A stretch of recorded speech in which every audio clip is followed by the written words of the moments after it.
The Chennai shopping mall శ్రావణ సంబరం KG sale నక్షి జ్యువెలరీ మేళా ఫ్లాట్ 50% ఆఫ్.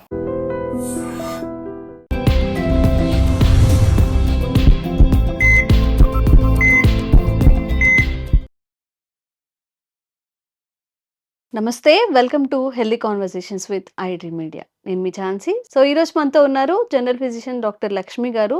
సో క్యాన్సర్ గురించి మనం కొంత అవేర్నెస్ కల్పించే ప్రయత్నం అయితే చేస్తున్నాము. చాలా మందికి ఉన్న డౌట్, అంటే one of the most requested comments అనమాట, క్యాన్సర్ నుంచి దూరంగా ఉండాలి, అసలు మాకు లైఫ్లో క్యాన్సర్ రాకూడదంటే అసలు ఏం చేయాల్సి ఉంటుంది, వైరస్ల వల్ల బ్యాక్టీరియాల వల్ల కూడా క్యాన్సర్ వచ్చే అవకాశం ఏదైనా ఉంటుందా అని చెప్పి. మనం వినడానికి చాలా సిల్లీగా అనిపిస్తుంది, వైరస్ వల్ల క్యాన్సర్ ఎలా వస్తుంది, బ్యాక్టీరియా వల్ల వస్తుంది అని చెప్పి. బట్ నిజానికి వాస్తవం ఏంటో మనకు తెలియదు. ఈరోజు మ్యామ్ ద్వారా మ్యామ్ని అడిగి తెలుసుకునే ప్రయత్నం చేద్దాము. నమస్తే మ్యామ్. నమస్తే అండి. సో అసలు ఇది నిజమే అంటారా, వైరస్తో బ్యాక్టీరియాతో క్యాన్సర్ వచ్చే అవకాశం ఉంటుందా? అవునమ్మా. ఉంటుంది. ఉంటుందా? ఉంటుంది. ఉంటుందా? యాహ్! ఓ. సో, మనకి ఈసోఫాగస్ అంటే నోట్లో వచ్చే క్యాన్సర్స్ దగ్గర నుంచి యానోరెక్టల్ క్యాన్సర్స్ వరకు సో, అన్ని దగ్గరలో కూడా బ్యాక్టీరియా ఇన్వాల్వ్ అయ్యిందని చెప్పి రీసెంట్ స్టడీస్ అన్నీ బయట తీస్తున్నారు యాక్చువల్లీ. స్టార్టింగ్‌లో జెనెటిక్ ఫ్యాక్టర్స్ లేకపోతే రిపీటెడ్ కరోజోస్ మనం చేసే అలవాట్లే మెయిన్ కారణంగా చెప్తూ ఉంటారు. యెస్. యెస్. బట్ ఇలాగ చేస్తూ కూడా కొంతమందికి రోగాలు రావట్లేదు. అంటే స్మోకింగ్ ఉన్నమా నేను స్మోక్ చేస్తాను. నాకెందుకు రాలేదురా! నీకెందుకొచ్చింది అని. ఇట్లాంటివి వచ్చినప్పుడు దే గాట్ డౌట్ అనమాట. సో, ఫర్దర్ మనం ఇన్ డెప్త్‌గా వెళ్ళినప్పుడు హ్మ్. ఇద్దరు స్మోకర్స్ ఉన్నప్పుడు ఒక స్మోకర్‌కి రాలేదు. ఇంకో స్మోకర్‌కొచ్చింది. ఎందుకు అనంటే జెనెటిక్ ఫ్యాక్టర్స్ ఉన్నాయా? అవన్నీ కూడా చూస్తూ వెళ్తూ ఉన్నప్పుడు నెక్స్ట్ సెకండరీ ఫ్యాక్టర్స్ ఏమున్నాయని చూసుకున్నప్పుడు సో, ఏదైతే కొరోజన్ జరిగిందో దాని తర్వాత దాని మీద మనకి ఏదైతే ఇన్ఫెక్షన్స్ వస్తున్నాయో ఎయిదర్ వైరస్ కానీ, బాక్టీరియా కానీ ఇన్వేడ్ అయ్యి అవి గ్రోత్స్‌ని పెంచుతున్నాయి. అంటే అక్కడ సెల్ డివిజన్ అనేది మనకేంటి క్యాన్సర్ అంటే ఒక కణం అక్కడ ఉండాలి అనుకుంటే, ఆ కణం కొంతసేపు అయ్యేసరికి మైటోసిస్ అంటే అది 2గా డివైడ్ అవుతుంది. తర్వాత పాత చనిపోతుంది. కొత్తది మళ్ళీ డివైడ్ అవుతుంది. ఇట్లా షెడ్ అవుతూ ఉంటది. స్కిన్ దగ్గర నుంచి బాడీలో ఆర్గాన్స్ దగ్గర నుంచి ప్రతిదీ పర్టిక్యులర్ టైంకి షెడ్ అవుతుంటది. కొత్త సెల్స్ ఫార్మ్ అవుతూ ఉంటాయన్నమాట. అట్లా జరుగుతూ ఉన్నప్పుడు ఏంటంటే ఒకసారి ఇరిటేషన్ జరుగుతదనమాట. అంటే మనం కంటిన్యూయస్‌గా దాని మీద ఇరిటేట్ చేస్తున్నప్పుడు ఇట్ స్టార్ట్ గ్రోయింగ్ మోర్ అనమాట. అంటే మళ్ళీ సెల్ డివిజన్ ఎక్కువ జరిగిపోతుంది. అంటే సో, ఇప్పుడు పర్టిక్యులర్ టైమ్ గాకుండా ఎక్కువ కొంత టైంలోనే ఎక్కువ సార్లు చేయడం అనమాట. ఇప్పుడేంటి ఇప్పుడు క్యాన్సర్ ఉన్న వాళ్ళ ఏదైనా స్ప్రింకిల్స్ అలా రాకముందు పడితే వస్తుందా? లేపోతే ఉన్నదే ఇంకా ఎక్కువవుతుందా? రాకముందే అన్నమాట. హ్మ్. రాకముందు జరుగుతున్న మెకానిజం. బాడీలో ఎందుకసలు క్యాన్సర్ ఫార్మ్ అవుతుంది? హ్మ్. ఎందుకు ఫార్మ్ అయితుంది? ఎక్కడైనా సరే ఒక బాడీలో ఒక క్యాన్సర్ ఫార్మ్ అయితుందంటే ఖచ్చితంగా అక్కడ ఇన్‌ఫ్లమేషన్ జరగాలి. హ్మ్. అంటే నువ్వేదో తప్పు చెయ్యాలక్కడ. తప్పు చేయకపోతే మన బాడీ ఆర్గాన్ దాని పని అది చేసుకుంటూ పోతది. హ్మ్. దానికి నువ్వు ఇరిటేట్ చేసావు ఏదో హ్మ్. రకంగా. అంటే ఇప్పుడు కడుపులో క్యాన్సర్ వచ్చింది. ఏం చేసావు నువ్వు? కంటిన్యూయస్‌గా మసాలాలు తింటున్నావు, ఇర్రెగ్యులర్ ఫుడ్ తింటున్నావు, టైంకి తినట్లేదు. ఇట్లాంటివి చేసినప్పుడు మన గ్యాస్ట్రిక్ మ్యూకోసా ఒకటుంటది. హ్మ్. అది మన ప్రొటెక్టివ్ లేయర్ అన్నమాట. ఆ లేయర్ దెబ్బతింటది. హ్మ్. దెబ్బతిన్నప్పుడు అక్కడేంటంటే బాక్టీరియల్ ఇన్ఫెక్షన్స్ వచ్చే అవకాశాలుంటదంట. హ్మ్. ఎప్స్టీన్ బార్ వైరస్ అని ఉంటది. హ్మ్. అదొకటి. హెలికోబాక్టర్ పైలోరి అనేది బాక్టీరియా. ఇది వైరస్, అది బాక్టీరియా. హ్మ్. ఇయన్నీ ఏం చేస్తాయంటే ఇన్వేడ్ చేస్తాయి. హ్మ్. ఆ టైంలో మనకి ఇమ్యూనిటీ తక్కువుంటది. హ్మ్. జనరల్‌గా మనకి ఏ ఇన్ఫెక్షన్ వచ్చినా సరే మన బాడీ ప్రొటెక్టివ్ సెల్స్ ఉంటాయి.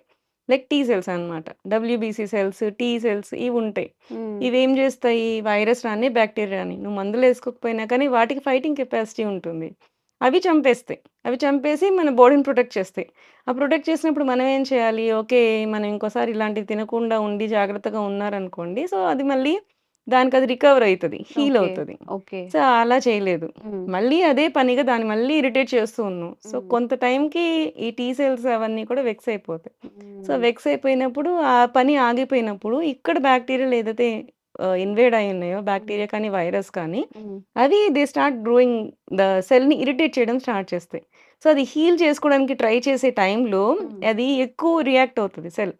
ఎక్కువ రియాక్ట్ అయినప్పుడు దాని మీద ఒక 2 సెల్స్ ఫార్మ్ అవ్వాల్సింది 3, 4, 5 అట్లా ఎక్కువగా ఫార్మ్ అయిపోతుంది. హ్మ్. దట్ లీడ్స్ టు క్యాన్సర్స్ అన్నమాట. ఓకే. ఓకే. జనరల్‌గా ఎక్కడైనా సరే ఇట్లాంటి మెకానిజమే జరుగుతూ ఉంటుంది. మ్యామ్, ఇప్పుడు మనం టీ సెల్స్ గురించి మాట్లాడుకున్నాం కదా! ఇప్పుడు ఇంటర్మిటెంట్ ఫాస్టింగ్ అని చెప్పి ఒక 60 అవర్స్ ఫాస్ట్ చేస్తున్నప్పుడు టీ హ్మ్. సెల్స్ ఫార్మ్ అవుతాయి హ్మ్. అని చెప్తున్నారు. బట్ హ్మ్. కొంతమంది ఏం చెప్తున్నారంటే, అసలు బాడీని అంతా స్టార్వింగ్‌తో ఉంచినప్పుడు అది అల్టిమేట్‌గా మన బాడీ మీద ఎఫెక్ట్ ఆ! చూపిస్తుంది. జుట్టు ఊడిపోతుంది, సమ్ ఎగ్జాక్ట్‌లీ. ఇష్యూస్ వస్తాయి. మనం వీక్ అవుతాము అని చెప్పి. మరి ఈ 2 వాదనలు ఏది కరెక్ట్? నేను ఏది చెప్తా. పాటించొచ్చు? పర్ఫెక్ట్‌గా చెప్తా. హ్మ్.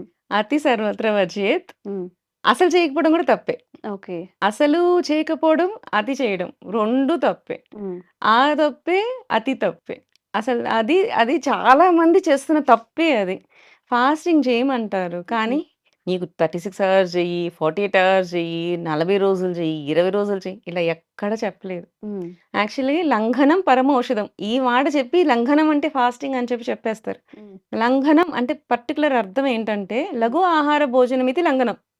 అంటే? లఘు ఆహార భోజనమితి లంఘనం. అంటే మనకి ఈజీగా డైజెస్ట్ అయ్యే ఫుడ్స్ తినేదాన్ని లంఘనం అంటారు. అంటే అస్సలు అచ్చా! తినకుండా కంప్లీట్‌గా ఫాస్ట్ చేయండి అంటే, అసలు ఏమి తినకుండా ఉండమని చెప్పి అసలు ఆయుర్వేదంలో చెప్పనే చెప్పరండి. హ్మ్. లంఘనం చేయమని చెప్పినప్పుడు లఘు ఆహార భోజనం తినమంటారు గానీ, అసలేం తినొద్దు, కడుపు మొత్తం ఖాళీగా ఉంచుకోండి అనైతే ఎక్కడ చెప్పరు. హ్మ్. సో, ఇది ఏంటి అంటే రకరకాలుగా బయట వేరుగా మాట్లాడుతున్నారు కానీ, దీనికి అసలు ఆయుర్వేదంలో చెప్పిన దానికి సంబంధం లేదు. జనరల్‌గా ఏంటి అంటే ఫాస్టింగ్ చేసినప్పుడు మనకి జనరల్‌గా పాలు, పళ్ళు తినమంటారు. హ్మ్. ఈవెన్ శివరాత్రి మనం జాగారం, పూజలు ఏవి చేసినా సరే పాలు, పళ్ళు అనేది ఎక్స్‌క్లూజివ్‌గా తీసుకోవచ్చనే చెప్తారు. హ్మ్. ప్రసాదం తీసుకోవచ్చు, పాలు, పళ్ళు తీసుకోవచ్చు, కొబ్బరి నీళ్ళు తాగొచ్చు ఇట్లాంటివి. హ్మ్. కంప్లీట్ ఫాస్టింగ్ అనేది ఎక్కడ మనకి మన పురాణాల వాటిల్లో కూడా ఎక్కడ చెప్పలేదు. మనకి టెక్స్ట్ బుక్స్‌లో కూడా ఆయుర్వేదంలో కూడా ఎక్కడ చెప్పలేదు. సో, హ్మ్. మనం ఏంటంటే అలాంటి టైంలో స్పైసీ ఫుడ్ తీసుకోవడం కానీ, అట్లాంటివి మనము ఆ రోజైనా సరే అవాయిడ్ చేస్తే పొట్ట దానికది హీల్ చేసుకోవడానికి ట్రై చేస్తది ముందు. ఓకే. ఓకే. సో, నువ్వు కంటిన్యూయస్‌గా నీకు వర్క్ ఇస్తానే ఉన్నారు. సండే హ్మ్. కూడా హాలిడే లేదు. ఫ్రైడే కూడా హాలిడే లేదు. నీకు కొన్ని రోజులకి ఇరిటేషన్ వస్తది కదా! వస్తది. కొంచెం గ్యాప్ గ్యాప్ ఇవ్వాలి. తీసుకోవాలనిపిస్తది. హ్మ్. అనిపిస్తుంది కదా! హ్మ్. వీక్లీ వన్స్ అన్నా ఉండాలి అని నీకు బాడీకి అనిపించినప్పుడు, నీ పొట్టకు కూడా వీక్లీ వన్స్ అన్నా కొంచెం గ్యాప్ ఇవ్వాలి కదా! హ్మ్. హ్మ్. సో, అలా ఇంట్రొడ్యూస్ చేసిందే మనకు ఉపవాసాలు కానీ, హ్మ్. ఫాస్టింగ్ కానీ. హ్మ్. సో, ఆ టైంలో ఏంటంటే దాన్ని కొంచెం హీల్ చేయాలి. దానికి కూడా అప్పుడు కూడా యాసిడ్ రిలీజ్ చేస్తది కదా! హ్మ్. సో, ఆ యాసిడ్‌ని కాంపెన్సేట్ చేయాలి. అంటే కొంచెం సూద్ చేయాలి. హ్మ్. ఆ సూద్ చేసేలాగా ఉండేవి ఏంటి అంటే పాలు, కొబ్బరి నీళ్ళు. హ్మ్. హ్మ్. జనరల్‌గా అందుకే మనం కొబ్బరికాయ కొట్టి ప్రసాదాలు తీసుకునేటప్పుడు గానీ, ఏం చేసినా సరే మనం కొబ్బరి నీళ్ళు తీసుకుంటూ ఉంటాం. లేకపోతే పాలు తాగుతూ ఉంటాం. అభిషేకాలు చేసిన పాలు కానీ, హ్మ్. ఫ్రూట్స్ కానీ తింటూ ఉంటాం. హ్మ్. ఇట్లాంటివి చేసినట్టేంటంటే దీంట్లో కొంచెం మనకి మ్యూకస్ రిలీజింగ్ థింగ్స్ ఒస్తాయి. హ్మ్. సో, మనకేంటంటే సూదన అవుతది జనరల్‌గా పొట్ట అనేది. ఇప్పుడు బనానాస్ తింటుంటాం హ్మ్. జనరల్‌గా. హ్మ్. బనానా కూడా ఏంటంటే లేయర్ ఫార్మ్ అయితది. స్మూతనింగ్ అవుతదనమాట. ఓకే. సో, ఇట్లాంటివి ఇంట్రొడ్యూస్ చేసుకోవాలి ఫాస్టింగ్‌లో కానీ, అసలు ఏమీ తినకుండా ఉండడం అనేది చాలా తప్పు. హ్మ్. ఇంటర్మిటెంట్ ఫాస్టింగ్ అని చెప్తున్నారు కదా! హ్మ్. ఇంటర్మిటెంట్ ఫాస్టింగ్ అంటే మధ్యలో గ్యాప్ ఎక్కువ తీసుకోండి. కానీ 2 మీల్ తీసుకోండి. హ్మ్. 2 మీల్ తీసుకునే దాంట్లో కూడా ఫుల్ మీల్ తీసుకోండి. హ్మ్. అంటే అన్నీ ఉండేలాగా చూసుకొని ఫుల్ మీల్ తీసుకోండి. ఓకే. ఇట్లనే చెప్తారు మన హ్మ్. వాళ్ళు కానీ, హ్మ్. అసలు ఏమీ తినకుండా ఉండొద్దు. ఈరోజు తినది నెక్స్ట్ రోజు పొద్దునకి అసలు ఎంగిలి కూడా తినొద్దు అని కూడా ఈవెన్ హ్మ్. కొన్ని పండగల్లో మార్నింగ్ అంతా ఫాస్ట్ చేసి నైట్ తింటారు. హ్మ్. అస్సలు ఏమీ తినకూడదు అని చెప్పి ఏ దగ్గర లేదు. హ్మ్. ఎక్కడా లేదు. హ్మ్. హ్మ్. ఇది కొత్తగా ఇంట్రొడ్యూస్ చేసుకొని చెప్పుకున్నది. ఓకే. ఓకే. అండ్ ఇది మనకి హ్మ్. ఇప్పుడు వైరసెస్, బాక్టీరియాస్ గురించి మాట్లాడుకుంటున్నాం యెస్. కదా! యెస్. సో, మనకి పొట్ట దగ్గర నుంచి కింద వరకొచ్చే క్యాన్సర్స్‌లో ఏ ఏ వైరస్, ఏ ఏ బాక్టీరియాస్ ఇన్వాల్వ్ అయ్యాయో మనం చూసుకుందాం. హ్మ్. జనరల్‌గా నోటి క్యాన్సర్స్ వస్తూ ఉంటాయి కొంతమందికి. హ్మ్. ఓరల్ క్యాన్సర్స్, టంగ్ క్యాన్సర్స్ ఇట్లాంటివి ఓరల్ క్యాన్సర్స్ అవన్నీ వస్తూ ఉంటాయి. హ్మ్. ఇది ఏంటి అంటే మనకి హెచ్‌పివి వైరసెస్ వస్తూ ఉంటాయి. ఈ మధ్య హెచ్‌పివి కూడా వ్యాక్సిన్స్ వచ్చినాయి. సర్వైకల్ క్యాన్సర్, హ్యూమన్ హ్మ్. పాపిల్లోమా వైరసెస్ ఉంటాయి కదా! హ్మ్. హ్మ్. పాపిల్లోమాస్ అంటే ఎక్సెసివ్ గ్రోత్స్ అనమాట. ఇలా పొడుగు పొడుగ్గా ఫార్మ్ అయితాయి. పాపిల్లోమాస్ అనమాట. హ్మ్. హ్మ్. స్క్వామస్ చూడ్డానికి స్కిన్ లాగే ఉంటుంది. బట్ ఎక్సెస్ ఫార్మ్ అయితాయి. అంటే టంగ్ ఉందనుకోండి, టంగ్ లాగే కలర్ అలానే ఉంటది మ్యూకస్ టైప్‌లోనే. బట్ బుడిపెలు బుడిపెలులాగా ఎక్కువ వస్తూ ఉంటాయి. దాన్ని ఓకే. పాపిల్లోమాస్ అంటారనమాట. హ్మ్. హ్మ్. ఇట్లాంటివి సర్విక్స్‌లో కానీ, ఓరల్‌లో కానీ ఇట్లా రావడం. హ్మ్. వీటికి జనరల్‌గా ఇప్పుడు రీసెంట్‌గా వస్తున్న క్యాన్సర్స్ అన్నీ చాలా వరకు అబ్జర్వ్ చేసిందేంటంటే, ఈ వైరస్ ఒకటి కారణం అన్నప్పుడు, ఈ వైరస్‌తో పాటు సెక్షువల్ ట్రాన్స్‌మిషన్స్ కూడా మెయిన్ కారణం. హ్మ్. ఈ ఓరల్ సెక్స్ చేసేవాళ్ళు వీళ్ళకి కూడా ఎక్కువ ఇలాంటి క్యాన్సర్స్ వచ్చే అవకాశాలుంటాయన్నమాట. ఓకే. సో, ఈ హెచ్‌పివి వైరస్ కూడా ఇప్పుడు వ్యాక్సిన్స్ వచ్చున్నాయి. సో, ఇట్లాంటి వ్యాక్సిన్స్ అనేది మనం యూజ్ జేసుకోవాలి. హ్మ్. హ్మ్. నెక్స్ట్ వచ్చినప్పుడు అక్కడ హెచ్‌పివి వైరస్ ఉంది కదా! వైరస్ కూడా లీడ్స్ టు క్యాన్సర్ అన్నమాట అక్కడ. Oh! Oh! So, next comes to stomach. Hmm. Stomach క్యాన్సర్స్‌కి ఎప్స్టీన్ బార్ వైరస్ అనేదొకటి, ఇంకొకటి హెలికోబాక్టర్ పైలోరీ అనేది. ఈ హెలికోబాక్టర్ పైలోరీ అనేది ఏంటంటే మనకి అల్సర్స్ ఫార్మ్ చేస్తది. సో, ఈ స్టమక్ అల్సర్స్ వస్తుంటాయి. గ్యాస్ట్రిక్ అల్సర్, పెప్టిక్ అల్సర్ ఇట్లాంటివి వస్తున్నాయని చెప్పి అంటారు కదా! జనరల్‌గా బయట ఎక్కువ ఫుడ్ తీసుకునే వాళ్ళు అంత హైజీనిక్‌గా ఉండదు. అండ్ ఆరిపోతుంది. అందుకే వేడి వేడిగా అన్నం తినాలి అంటారు. సో, వేడిగా అన్నం తిన్నప్పుడు ఏంటంటే ఆ హీట్‌కి జనరల్‌గా వైరస్, బ్యాక్టీరియాలో ఉన్న కిల్ అయిపోతుంది. మనం ఎప్పుడైతే చల్లారిపోయిన ఫుడ్ కానీ, స్టేల్ ఫుడ్ కానీ తీసుకున్నప్పుడు తొందరగా వాటి మీద బ్యాక్టీరియా కానీ, వైరస్ కానీ వచ్చే ఓకే. అవకాశాలుంటాయి. ఉంటాయి. అందుకని మన పెద్దవాళ్ళు ఎప్పుడు చూసినా వేడి వేడిగానే అన్నం తినండి అని చెప్పి చెప్తూ ఉంటారు. హ్మ్. సో, హ్మ్. ఇలాంటి టైంలో మనకొచ్చే ఇన్ఫెక్షన్స్ ఏంటంటే హెలికోబాక్టర్ బైలోరీ అని చెప్పి ఇవి. హ్మ్. ఇది స్టమక్ క్యాన్సర్స్‌ని కలిగించే అవకాశాలుంటాయన్నమాట. హ్మ్. ఈ నెక్స్ట్‌కొచ్చినప్పుడు ఈ మధ్య మనం చిరంజీవి గారికి కొలోరెక్టల్ క్యాన్సర్స్ వచ్చినియి అని చెప్పి ఆయన చెప్పుకున్నారు చూసాం కదా! యెస్. యెస్. జనరల్‌గా ఈ కొలోరెక్టల్ క్యాన్సర్‌కి కూడా కొన్ని బ్యాక్టీరియాస్ ఉంటాయన్నమాట. హ్మ్. ఫ్యూసిబేరం అని చెప్పి ఒక బ్యాక్టీరియా ఉంటది. హ్మ్. సో, ఈ యొక్క ఇన్ఫెక్షన్స్ వల్ల కూడా కొలోరెక్టల్ క్యాన్సర్స్ వస్తాయన్నమాట. ఇవి కూడా పాపిల్లోమాస్ లాగా ఫార్మ్ అయితాయి. బుడిపెలు లాగా వస్తుంటాయి కోలన్‌లో అన్నమాట. హ్మ్. సో, ఇవి ఈ క్యాన్సర్స్ దీనివల్ల వస్తాయి. Next liver cancer. లివర్ క్యాన్సర్‌కొచ్చినప్పుడు hepatitis virus, hmm. Hepatitis B, C ఇవి 2 బి, సి అనేవి మనకిక్కడ ఇండియాలో ఎక్కువ ప్రామినెంట్‌గా ఉన్నాయి. ఏ, డి కూడా ఉంటుంది. A, B, C, D 4 varieties of hepatitis ఉంటుంది. ఓకే. మనకి బికి వ్యాక్సిన్ వచ్చింది. సికి ఇప్పుడిప్పుడు కనుక్కుంటున్నారు వ్యాక్సిన్స్ అనేది. హ్మ్. సో, ఇవి ముందే మనం వ్యాక్సినేషన్ చేయించుకుంటే వచ్చే అవకాశాలు తగ్గుతాయి. అండ్ ఒకవేళ వచ్చినా కానీ మనకి వీటి వల్ల కూడా మనకేంటంటే ముందు మనకి క్రానిక్ ఈ సిరోసిస్ అనేది ఫార్మ్ అయితది లివర్‌లో ఈ బ్యాక్టీరియా వచ్చినాక. అప్పుడు కూడా మనం సరిగ్గా మెడిసిన్స్ వాడకుండా హీల్ చేసుకోకుండా వదిలినప్పుడు then it turns to hepatocellular carcinoma అంటారనమాట. ఓకే. సో, లివర్ క్యాన్సర్‌గా మారే అవకాశాలుంటాయి. హ్మ్. ఇవి కాకుండా లంగ్స్‌కి కూడా జనరల్‌గా మనం స్మోకింగ్ చేస్తూ ఉంటాము. బట్ యాక్చువల్లీ దానికి కూడా మనం ల్యాబ్స్ తీసుకుంటా, కరెక్ట్‌గా ఫుడ్ తీసుకుంటా ఉంటే దేనికది క్లియర్ ఔట్ చేసుకోవడానికి ట్రై చేస్తది. హ్మ్. అలా కాకుండా దానికి ఎక్సెస్‌గా తీసేసుకోవడము హ్మ్. అండ్ ఆహ్, క్లియర్‌గా అంటే మంచిది కానివి తీసుకుంటూ ఉంటారు సంథింగ్. అంటే ఇప్పుడు చేసే విధానంలో కూడా ఇప్పుడు సిగరెట్స్ చేసేవి కూడా హ్మ్. అండ్ అడల్టరేట్ అవి కూడా ఉంటాయి కదా కొంచెం. హ్మ్. అలా ఏమన్నా చేంజెస్ వచ్చినప్పుడు ఇరిటెంట్స్ కానీ ఏమన్నా ఉన్నప్పుడు హ్మ్. వీళ్ళకి ఎక్కువ క్యాన్సర్స్ వచ్చే అవకాశాలుంటాయి. వీటిని ఓకే. కూడా అంతే. హ్మ్. ఒకసారి ఇన్వేడ్ అయ్యాక దాని మీద ఇరిటేషన్ వస్తుంది. దాని తర్వాత నువ్వు హీల్ చేసుకోనప్పుడు, నీ బాడీలో ఇమ్యూనిటీని పెంచుకోనప్పుడు అక్కడ మళ్ళీ బ్యాక్టీరియా, వైరస్ ఫార్మ్ అయిపోయి అక్కడ కూడా క్యాన్సర్స్ వచ్చే అవకాశాలుంటాయన్నమాట. ఓహ్ ఈ మై గాడ్! ఓరోఫారింజియల్ క్యాన్సర్స్ కానీ, హ్మ్. ఈ ఫారింగ్స్‌లో క్యాన్సర్స్ కానీ, థ్రోట్‌లో క్యాన్సర్స్ కానీ, లారింగ్స్ అంటారు. అంటే స్వరపేటిక. దానికి కూడా క్యాన్సర్స్ వస్తుంటాయి. ఓకే. ఈ క్యాన్సర్స్ అన్నిటికి కూడా జనరల్‌గా ఏంటి అంటే ఒక ఇరిటెంట్ తర్వాత నుంచి మనం అలాగే కంటిన్యూయస్‌గా దాన్ని ఇరిటేట్ చేస్తూ ఉంటే it starts growing heavy cells. It turns to cancer అన్నమాట.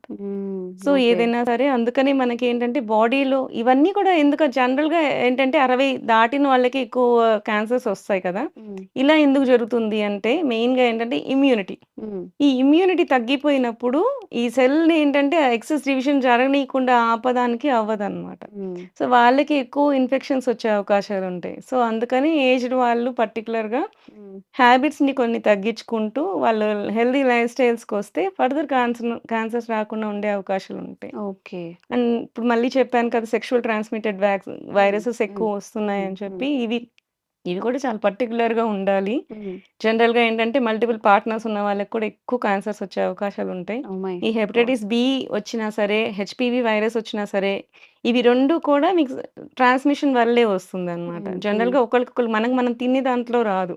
ఓకే. జనరల్‌గా సలైవా నుంచి కానీ, ఈ హ్మ్. అన్‌ప్రొటెక్టెడ్ సెక్సెస్ వల్ల వీటి వల్ల వస్తాయి. హ్మ్. సో, ఇప్పుడున్న యూత్‌కి ఏంటి అంటే జనరల్‌గా ఎవరికుంటుందో ఎవరికో తెలీదు. ఇట్లా ఇట్స్ ఫ్యాన్సీ లైఫ్‌లోకి వెళ్ళిపోతూ ఉంటే ఇప్పుడు అందుకే 30 ఇయర్స్‌కి, 25 ఇయర్స్ నుంచి 30 ఇయర్స్‌కి ఎర్లీ క్యాన్సర్స్ కూడా మనం డిటెక్ట్ చేస్తున్నాం. హ్మ్. 40 ఏళ్ల వాళ్ళకి కూడా క్యాన్సర్స్ వచ్చేస్తూ ఉన్నాయి. సో, ఇవి కూడా చూసుకోండి. ఓకే. అండ్ సెలైవా నుంచి కూడా క్యాన్సర్స్ మనకి అంటే మీన్స్ వైరసెస్ వచ్చే అవకాశాలుంటాయి. హ్మ్. సార్స్ కోవ్-వి2 సో, హ్మ్. Covid virus. హ్మ్. ఇవి కూడా ఏంటి సెలైవా వల్ల కూడా వస్తుంది. ఇప్పుడు ఓకే. కొత్త ఫ్యాషన్ ఏంటంటే మండి. ఓ హ్మ్. పెద్ద మండి యేసుకొని అందరూ కూర్చొని తినేస్తూ ఉంటారు. నీ హ్మ్. చేతికేముంది నీ వైరస్ ఉందా? నువ్వు తినే దాంట్లో మళ్ళీ అందులో చేయి పెడతావు. హ్మ్. అది ఇంకొకడు తింటాడు హ్మ్. సంథింగ్. హ్మ్. ఈ మండీ కల్చర్ కూడా మంచిది కాదు. So, okay. ఇట్లాంటివి కూడా అంటే మనకి ఆ రోజుకి వెంటనే ఎప్పుడు క్యాన్సర్స్ వెంటనే వచ్చేవి. ఎఫెక్ట్ చెయ్యవు. So, hmm. Long term you are going to irritate that ఆహాహా! అన్నప్పుడు అది ఓకే. ఒక స్టేజ్ వరకు హ్మ్. ఆపుకొనుంటాయి సెల్స్ అవన్నీ. మ్యామ్ ఆ నేనొక స్టేజ్ దాటినప్పుడు will can get into cancer okay. Cells అన్నమాట. Okay. Sorry for the interruption. నేను ఒక రీల్ చూసాను. ఏంటంటే, మనం ఐబ్రోస్ థ్రెడ్నింగ్ ఆ! చేయించుకుంటాం కదా! దాని వల్ల కూడా క్యాన్సర్ వచ్చే అవకాశం ఆ! క్యాన్సర్ ఆర్ హెపటైటిస్ బి వచ్చే హెపటైటిస్ వస్తుంది. అవకాశం ఉంటుంది అని చెప్పి. అవును. నిజమేనా అది? జనరల్‌గా ఏంటంటే ఇన్ఫెక్షన్ వచ్చి నీ బాడీ నుంచి నా బాడీకి రావాలి. ఏదైనా హ్మ్. ఇన్ఫెక్షన్ అంటే కొన్ని వైరసెస్ హ్మ్. త్రూ బ్లడ్, త్రూ సలైవా ఇట్లనే ట్రాన్స్‌మిషన్స్ అవుతాయి. హ్మ్. Through touch something. అంటే అది అనేది ఆ పర్టిక్యులర్ దాంట్లో ఉండాలి. హ్మ్. ఇప్పుడు మనం థ్రెడ్డింగ్ చేసుకుంటాం. అక్కడ జనరల్‌గా బ్యూటీ పార్లర్‌లో థ్రెడ్ అక్కడి వరకు తీసేస్తారు జనరల్‌గా. హ్మ్. 90% థ్రెడ్ ఉంచరు నాకు తెలిసి. సో, కొంతమంది ఆ థ్రెడ్‌నే మళ్ళీ వేరే వాళ్ళకి యూజ్ చేస్తుంటారు. హ్మ్. హ్మ్. మనం చేసేవాళ్ళు చేస్తే మీరు అబ్జర్వ్ చేస్తే ఒక్కోసారి కట్ అయిపోతుంది ఇక్కడ మనకి. అవును. అవును. కట్ అయిపోయినప్పుడు ఏమైతది? ఆ బ్లడ్ ఆ థ్రెడ్‌కి అంటుకుంటుంది. హ్మ్. సో, వాళ్ళు అది డిస్పోజ్ చేయకుండా సేమ్ అదే థ్రెడ్‌ని మళ్ళీ ఇంకొక పర్సన్ వచ్చినప్పుడు మళ్ళీ దాన్ని థ్రెడ్డింగ్ చేస్తారు. హ్మ్. వెంటనే వస్తున్నప్పుడు థ్రెడ్డింగ్ చేస్తారు. అప్పుడు ఏమైతది? మళ్ళీ నీకు కట్ అవుతది. సో, వేరే వాళ్ళకి కానీ హెపటైటిస్ ఉన్న హ్మ్. పర్సన్‌కి హ్మ్. మనకెట్లా తెలుస్తది? మనిషి వచ్చినప్పుడు జనరల్‌గా చేసేస్తాం. చేసేసినప్పుడు అక్కడ ఆ బ్లడ్ కానీ దానికి అంటుకొనుండి సేమ్ అదే థ్రెడ్‌ని హ్మ్. మనకి మళ్ళీ థ్రెడ్డింగ్ చేసినప్పుడు మనకి కూడా మళ్ళీ కట్టొస్తే ఈ బ్లడ్‌లో ఉన్న వైరస్ అందులోకి ట్రాన్స్‌మిట్ అయ్యే అవకాశాలుంటాయి. హ్మ్. హ్మ్. సో, అలా వచ్చినప్పుడు మనకి క్యాన్సర్స్ వచ్చే అంటే మీన్స్ హెపటైటిస్ వచ్చే అవకాశం ఉంటుందన్నమాట. Okay. So, okay. This is a particular case. So, హ్మ్. మీరెప్పుడైనా సరే థ్రెడ్డింగ్ అలా చేసుకున్నప్పుడు హ్మ్. పర్టిక్యులర్‌గా కొంతవరకు ముందు థ్రెడ్ తీసేసేయండి. కొంత కట్ చేయండి. ఫ్రెష్ థ్రెడ్ నుంచి స్టార్ట్ చేయండి హ్మ్. అని చెప్పి మీరే ఒక half metre thread or 1 metre thread మీరే దగ్గరుండి తీయించేసుకొని నెక్స్ట్ నుంచి స్టార్ట్ చేసుకోండి. ఇట్లాంటి అవకాశాలు రాకుండా ఉంటాయి. Okay. Okay. So, complete information మేము కూడా అందించామనుకుంటున్నాము. ఇంకా మీకేదైనా డౌట్స్ ఉంటే కామెంట్ చేయండి. తప్పకుండా క్లారిఫికేషన్ ఇచ్చే ప్రయత్నం చేస్తాము. అండ్ ఈ వీడియో ఎవరికైతే యూజ్‌ఫుల్ అవుతుంది అనుకుంటున్నారో వాళ్ళకి తప్పకుండా ఫార్వర్డ్ చేయండి. Thank you so much ma'am. Thank you.